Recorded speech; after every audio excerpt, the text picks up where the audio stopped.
100 বছরের অধিক সময় ধরে মাদুর তৈরি করে চলেছেন শিল্পীরা। শুধুমাত্র বংশ পরম্পরায় 100 বছরের অধিক সময় ধরে আজও মাদুর কাঠি চাষ ও মাদুর তৈরি করে চলেছেন ভারত বাংলাদেশ সীমান্ত লাগোয়া দক্ষিণ দিনাজপুর জেলার বংশীহারি ব্লকের কুশকারি এলাকার পীরপুকুর গ্রামের প্রায় শতাধিক পরিবার।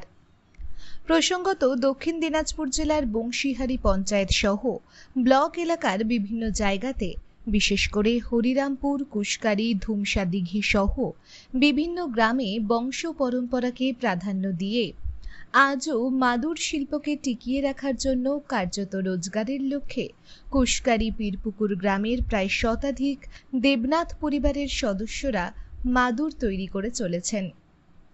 জানা গেছে, এই এলাকার প্রত্যেকটি বাড়ির সদস্যরা দীর্ঘদিন ধরেই তাদের নিজস্ব জমি বা অন্যের জমির চুক্তি করে নিয়ে মাদুর কাঠির চাষ করে মাদুর তৈরি করে এবং তা বাজারে বিক্রি করে, আর এতেই তাদের লক্ষ্মীর ভাণ্ডার পূর্ণ হচ্ছে।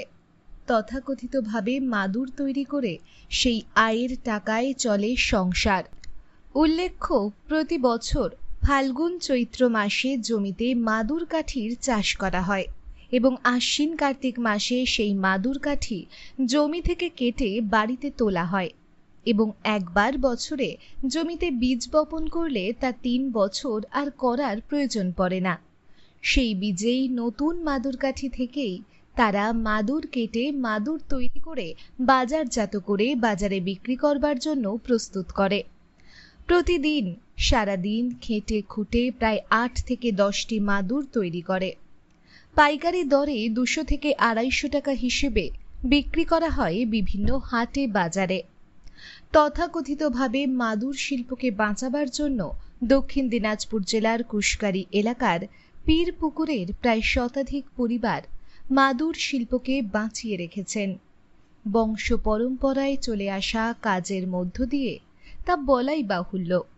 তারা দীর্ঘদিন ধরে কাজ করলেও কোনো রকম সরকারি সুযোগ সুবিধা পাননি বলে অভিযোগও করেন ওই এলাকার একাংশ মাদুর শিল্পীরা।